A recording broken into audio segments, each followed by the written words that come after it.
Antusias anak-anak muda di Provinsi Jambi untuk mengikuti seleksi program magang ke Jepang setiap tahunnya cukup tinggi.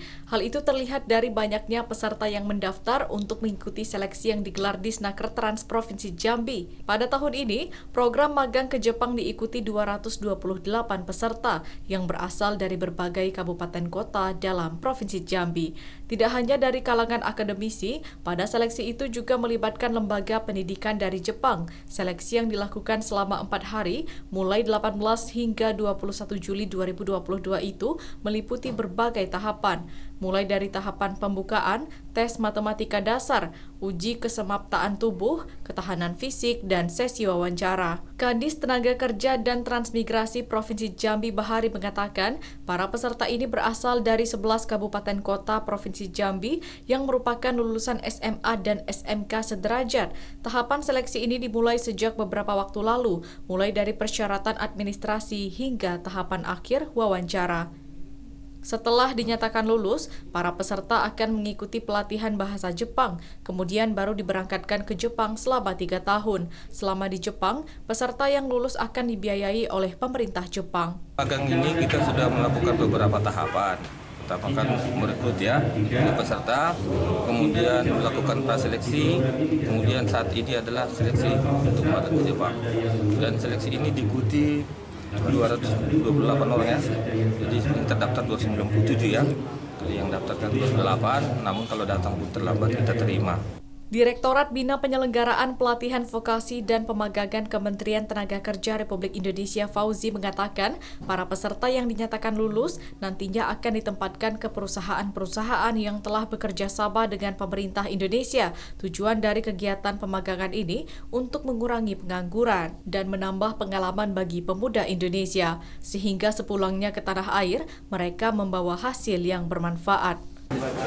Bahwa pagi hari ini sedang dilaksanakan rekrutmen program pemagangan ke Jepang di Provinsi Jambi sebanyak 228 calon peserta, di mana nanti para peserta ini akan magang di Jepang.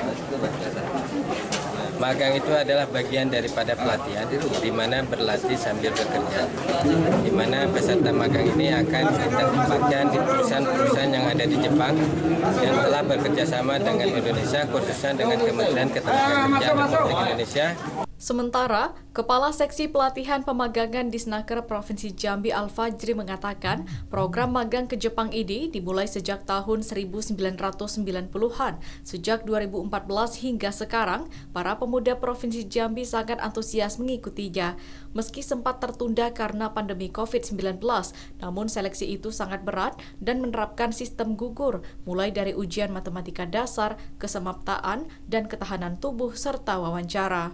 Setelah 1 minggu, hasil ujian peserta akan keluar dan peserta yang dinyatakan lolos akan melanjutkan medical check-up dan pelatihan bahasa asing. Setiap tahunnya, ada 50 hingga 60 peserta yang berangkat ke Jepang. Kita yang eksisnya dimulai dari tahun 2014. Nah kebetulan terakhir kita pelaksanaan di 2019. Untuk selanjutnya dihentikan karena pandemi COVID kemarin. Jadi masih ada anak-anak yang lulusan 2019 yang belum diberangkatkan ke Platnas. Insya Allah mungkin dalam waktu dekat di tahun ini bahwa mereka akan melanjutkan setelah melaksanakan pelatihan tahap 1 di Provinsi Jambi, akan dilakukan tahap 2 di Bekasi. Salah seorang peserta asal Tebo, Rengga, mengatakan dirinya mengetahui program magang ke Jepang dari media sosial. Selain untuk membanggakan orang tua, dirinya juga mengikuti seleksi ke Jepang juga untuk menambah pengalaman kerja. Sehingga setelah tiba di kampung halamannya, dirinya dapat membuka usaha sendiri dan memajukan desanya. Kalau tanggapan saya tentang magang ke Jepang, tentu saja saya sangat antusias banget tentang pemagangan ini, ikut rekrutmen ini. Kalau bisa besok lebih banyak lagi pesertanya, lebih dipermudah lagi untuk seleksinya supaya makin banyak yang lolos. Menurut para peserta, seleksi magang ke Jepang itu cukup sulit. Tidak hanya pengetahuan umum, para peserta juga harus mengikuti ujian kesemaptaan. Yogi Ramadhani, TVRI Jambi melaporkan.